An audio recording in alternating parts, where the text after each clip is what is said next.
Hello दोस्तों, स्वागत आप सभी का आपके अपने चैनल राजवंता वाइब्स में। तो आज हमारे साथ है हमारे टीम के member mister Kishan Singh Shekhawat. Thank you guys. Thank you for inviting me in our channel and I will appreciate you. Thank you. तो सर, स्टार्टिंग में आपने क्या क्या स्कोप्स ट्राई किए? Okay, so मेरी फर्स्ट ड्रीम तो यार जैसे मैं 10th क्लास में था तो उस टाइम में कबड्डी खेलना मैंने स्टार्ट किया था और काफ़ी टाइम तक कबड्डी खेला। बट उस टाइम मुझे इतने रूल्स के बारे में नहीं पता था कि कैसे खेला जाता है। बस जो देसी हम कबड्डी खेलते हैं वही सब चल रहा था। और उसके बाद में जैसे 1-2 साल हमने ऐसे देसी खेला। उसके बाद में मुझे हिमाचल जाना पड़ा किसी काम से और वहाँ पे मैं 2-3 साल रहा। तो वहाँ पे मैंने अच्छी खासी कबड्डी सीखी, नई नई स्किल्स सीखी और अपने आप को अपग्रेड किया कि हाँ भाई रियल में कबड्डी प्रोफेशनली कैसे खेल सकते हैं। और वहाँ से मैंने कसौली इंटरनेशनल क्लब भी ज्वाइन किया जहाँ पे मैंने नेशनल भी लगाया। सो कबड्डी मैंने मेरा स्टार्टिंग हो रहा है। और उसके बाद मैंने आर्मी में भी ट्राई किया। आर्मी के लिए मैंने बहुत सारे एफर्ट्स मारे, भर्ती तो नहीं देखी बट हाँ रनिंग वगैरह की। उसके बाद में अभी फ़िलहाल ट्रेडिंग भी कर रहा हूँ, यूट्यूब भी स्टार्ट किया। तो बहुत सारी चीज़ें ट्राई कर रहे हैं। जर्नी चलती रहेगी, ये रुकेगी नहीं। और देखो जर्नी रुकी तो सब कुछ रुक गया, तो चलने दो यार। तो सर, आप अपने जीवन में स्ट्रगल को कैसे देखते हैं? क्या आपके जीवन में स्ट्रगल कभी खत्म होगा? स्ट्रगल यार, एक स्ट्रगल किसी के जीवन में ख़त्म होना भी नहीं चाहिए। मैं तो नहीं चाहता कि मेरे जीवन में कभी स्ट्रगल ख़त्म हो, क्योंकि struggle is the part of life. अगर स्ट्रगल पूरा हो गया, स्ट्रगल तभी पूरा हो सकता है अगर आपकी है तो लाइफ पूरी हो जाए, आप डेड हो जाओ। तो मैं नहीं चाहूँगा मेरा स्ट्रगल कभी पूरा हो। I want to live a life. तो स्ट्रगल कभी किसी का पूरा नहीं होता, स्ट्रगल चलता रहता है। जैसे मैंने आपको बताया कि मैंने पहले आर्मी में ट्राई किया, कबड्डी में ट्राई किया। इन सब में ट्राई करते करते यार बस एक ही चीज़ मन में थिंकिंग थी कि मैं सब कुछ ट्राई करना चाहता हूँ। जो भी मेरे दिमाग में आए वो सब मैं ट्राई करूँ। कभी भी दिमाग में ये ना रहे कि यार मैंने सोचा तो था बट मैंने किया नहीं। क्योंकि आपने बहुत सारे लोग देखे होंगे कि जो बोलते हैं कि यार मैं होशियार तो बहुत था बट मैंने पढ़ाई नहीं की। तो यार मैं ये रिग्रेट नहीं चाहता कि हाँ मैंने ये सोचा था बट किया नहीं। तो सर, आपने ट्रेडिंग कैसे शुरू की और शुरुआत में आपको क्या क्या दिक्कतें आई और आज आपकी ट्रेडिंग जर्नी कहाँ तक पहुँची? या guys, trading is my favourite part because इसमें बहुत बेसिक से स्टार्ट किया था और अभी भी हम कर रहे हैं। कुछ लगभग 4 साल हो गए जब मैं और मेरे ब्रदर अभिषेक ने स्टार्ट किया था साथ में ही। और स्टार्टिंग में कुछ नहीं पता था यार, ऐसे ही घुस गए अंदर। और स्टार्टिंग में आप विश्वास नहीं करोगे, दिन के 5,000 10,000 ऐसे ही बन रहे थे बिना मतलब बिना नॉलेज के।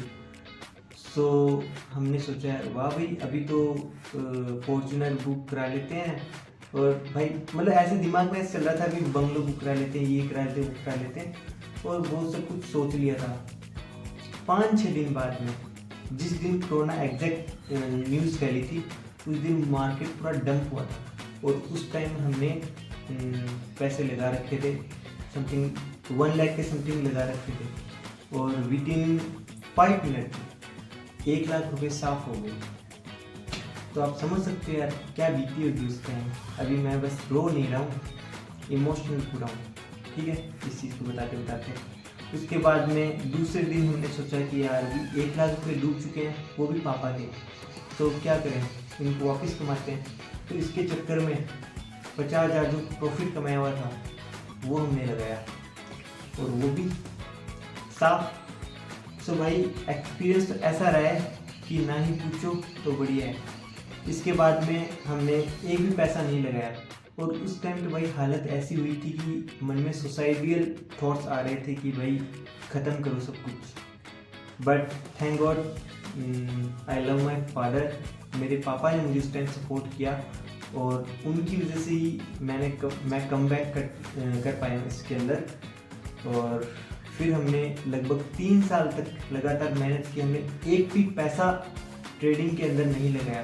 पूरा फोकस सिर्फ जो नॉलेज गेन करते हैं उसके अंदर लगाया और हाँ आज अच्छी खासी नॉलेज है, इतना ज़्यादा भी नहीं है बट हाँ ग्रो कर रहे हैं धीरे धीरे, और जो भी होगा जैसे भी होगा देखा जाएगा। We are just doing. तो सर कई लोग कहते हैं कि ट्रेडिंग एक जुआ है, तो आप हमें विस्तार से बताइए कि ट्रेडिंग और जुए में डिफरेंस क्या है। देखो भाई, कई लोग कहते हैं, इसका तो मैं आपको क्या ही बताऊं क्योंकि लोग तो बहुत कुछ कहते हैं, और मेरा मानना ये है कि ट्रेडिंग जुआ तब है अगर आप विदाउट नॉलेज, अगर आप इसमें ऐसे ही अंधाधुंध पैसा लगाते हो, ऐसे लॉस करते हो, तो ये जुआ ही है। वो लोग सही कह रहे हैं, बट विथ प्रॉपर नॉलेज अगर आप इसमें इन्वेस्ट करते हो और प्रॉपर विथ स्टडी अगर आप ट्रेडिंग करते हो तो बिल्कुल ये जुआ नहीं है। ये आपकी एनालिसिस है, आपके एफर्ट्स हैं। किसी भी कहीं भी चले जाओ आप, विदाउट एफर्ट कुछ नहीं है, और अगर विदाउट एफर्ट्स अगर आप कुछ करोगे तो वो जुआ ही होगा। अगर आप किसी बिजनेस में आंखें मीच के पैसे लगा रहे हो और उसमें प्रॉफिट नहीं हो, आपको नुकसान हो, तो वो भी एक जुआ है। सो ये लोगों पे डिपेंड रहता है कि वो क्या सोचते हैं, क्या करते हैं। मेरा मानना ये, एफर्ट्स करो, जुआ बिल्कुल नहीं है। आपको इसमें आपका जो रिजल्ट है वो अच्छा मिलेगा अगर एफर्ट करोगे। तो सर क्या आप हमारे जो इस वीडियो में न्यू ट्रेडर्स देख रहे हैं उन्हें कोई एडवाइस देना चाहेंगे? हाँ यार, मैं एडवाइस देना चाहूँगा उन सभी न्यू बिगनर ट्रेडर्स को कि be careful about taking risk आपको सोच समझ के लेना है, क्योंकि स्टार्टिंग में देखो इतना नॉलेज होता नहीं है, और यार उस टाइम तो कुछ भी नॉलेज नहीं होती। मुझे खुद को नॉलेज नहीं थी कि कैसे ट्रेडिंग करते हैं। इसमें एक स्टॉप लॉस नाम की चीज़ होती है कि आपको एक लिमिट तक ही रिस्क लेना है। लाइक अगर मैं 1 लाख रुपए से ट्रेड कर रहा हूँ तो उसमें रिस्क सिर्फ 5,000 का लेना है, 10,000 का लेना है। एक लिमिट होती है रिस्क टेकिंग, और जितना आपको प्रॉफिट होने वाला उसका भी एक मैनेजमेंट होता है कि आपको इतना प्रॉफिट होगा तो आप निकल जाओगे, एग्जिट ले लोगे। तो स्टार्टिंग में ये सब नॉलेज नहीं होती, और I would like to introduce that हमें ये सब नॉलेज लेना चाहिए। और स्टार्टिंग में ये नॉलेज किसी को नहीं होता।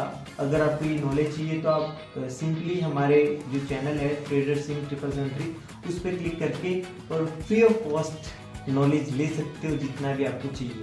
और अगर आप प्रोफेशनली सीखना चाहते हो ट्रेडिंग, और इसको एज ए आपकी प्रोफेशनल रूटीन में एज ए प्रोफेशनल ट्रेडर बनना चाहते हो, तो आप हमसे डायरेक्ट कांटेक्ट कर सकते हो। मेरे व्हाट्सएप नंबर लिंक में भी दिया हुआ है और आपको शो भी हो रहा होगा। सो इन पर DM करो और आपको सॉल्यूशन जरूर मिलेगा और आपको प्रोफेशनल हेल्प मिलेगी। तो सर जैसा कि हम देख रहे हैं कि आपके अंदर मोटिवेशन कूट कूट के भरे है, तो हम जानना चाहते हैं कि आपके अंदर मोटिवेशन कहाँ से आता है? भाई मुझे मोटिवेशन मिलता है मेरे टारगेट से, जो भी मेरे गोल्स हैं जो मुझे अचीव करने हैं, मुझे उनसे मेरा जो मोटिवेशन है वो मिलता है। मैं खुद से ही इंस्पायर होना पसंद करता हूँ, और वैसे आपको इंस्पायर आजकल करने के लिए बहुत सारी चीज़ें हैं। इंस्टा पे आप रील्स देख लोगे, बुक्स पढ़ लोगे, तो इंस्पायर होने के लिए यहाँ पे बथेरी चीज़ें पड़ी है जिससे आप इंस्पायर होके कुछ ना कुछ कर सकते हो। बट सिर्फ मोटिवेट होना ही इनफ नहीं होता। मान लो कोई मुझसे ज़्यादा मोटिवेट हो गया और पूरी रात सो नहीं पाया, वो सुबह उठ नहीं पाएगा, तो मेरे मोटिवेशन का कोई मतलब वो एम नहीं बचेगा, कोई भी मतलब नहीं निकलेगा उसका। So the main thing is, अगर मोटिवेट होके आप कुछ काम कर लोगे उससे, तभी उसका मतलब निकलेगा। अदरवाइज वो वेस्ट है, waste of time. So don't waste your time. तो सर आपकी बातें बहुत इंस्पायरिंग थी, तो क्या आप चाहेंगे कि लोग आपसे मोटिवेट हों? देखो यार, मैंने तो इतना कुछ अभी तक किया नहीं है मोटिवेट करने लायक, बट हाँ अगर कुछ इंस्पायर अगर आप होते हो मुझसे तो बहुत अच्छी बात है। बट मैं आपको एडवाइस करूँगा कि आप अगर इंस्पायर होना चाहते हो तो आप अपने आप से हो। अगर आपसे कुछ गलती होती है, आप कहीं पे हारते हो, तो आप उससे मोटिवेट हो सकते हो। मैं उसी से होता हूँ। अगर मुझसे कुछ गलती होती है तो मैं हमेशा ये देखता हूँ कि ये गलती वापस नहीं होनी चाहिए। अगर मैं किसी जगह हारता हूँ तो मैं वापस नहीं हारना चाहिए उस जगह। सो ये मेरा फर्स्ट पार्ट होता है मोटिवेट होने का। सो मेरा सेकंड पार्ट है मोटिवेट होने का। मैं अपने आप से कुछ क्वेश्चंस पूछता हूँ कि मुझे क्या अचीव करना है। लाइक अगर मुझे राजस्थान का नंबर 1, इंडिया का नंबर 1 या वर्ल्ड का नंबर 1 बनना है तो मेरे टारगेट्स क्या हैं, मुझे क्या बनना है। सबसे पहला मेरा क्वेश्चन ये रहता है।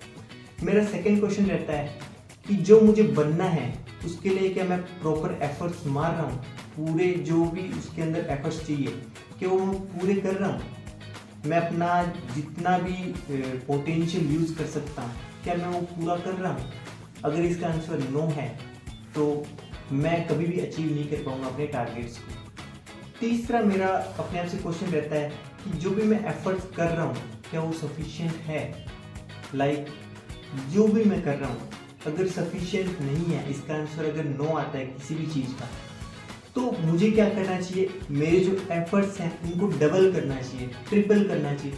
जब तक सफलता हासिल ना हो जाए तब तक मुझे एफर्ट्स करने चाहिए। बट मुझे जो मैंने एक बार टारगेट सेट कर दिया है वो मेरे कदमों में होना चाहिए, वो मेरे अचीव्ड हो जाना चाहिए। So that's my motivation. हमने अभी देखा कि आप इतनी पॉजिटिव बातें करते हो, आपके अंदर इतनी पॉजिटिविटी है, तो आप हमें भी बताइए कि हम इतनी पॉजिटिव कैसे रहें। या मैं बहुत ही पॉजिटिव बातें करता हूँ और पॉजिटिविटी मेरे अंदर है क्योंकि मैं एक तो रिलीजियस बंदा हूँ। मैं हर जो रिलीजियस जगह हैं, जैसे मैं आपको एडवाइस करूँगा, अगर आप खाटू श्याम जी जाओगे, आप हर्षनाथ जी के जाओगे, जीन माता जी जो सिक्कर में वहाँ जाओगे, या सालासर बालाजी के जाओगे, और भी बहुत सारी जगह हैं, सांवरिया सेठ जी चित्तौड़गढ़ वहाँ जाओगे, तो इन सब जगह जाओगे अगर आप, तो आपको बहुत ही पॉजिटिव वाइब मिलेगी, बहुत ही अच्छा लगेगा आपको। और इन सब चीज़ों से कुछ न कुछ आपके अंदर बदलाव आएगा। और ये सब कुछ चीज़ें यार, और ऐसे देखो आपके व्यक्तित्व पे है, आप जैसे आपकी हैबिट्स होती है उसके ऊपर होता है कि आप कैसी चीज़ें बोल रहे हो। अगर आपका माइंड पॉजिटिव है, all depends upon your mind.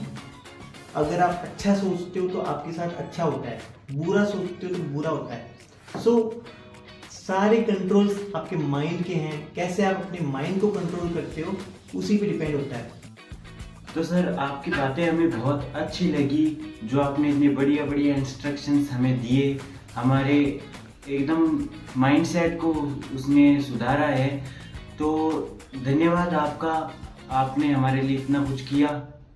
Thank you.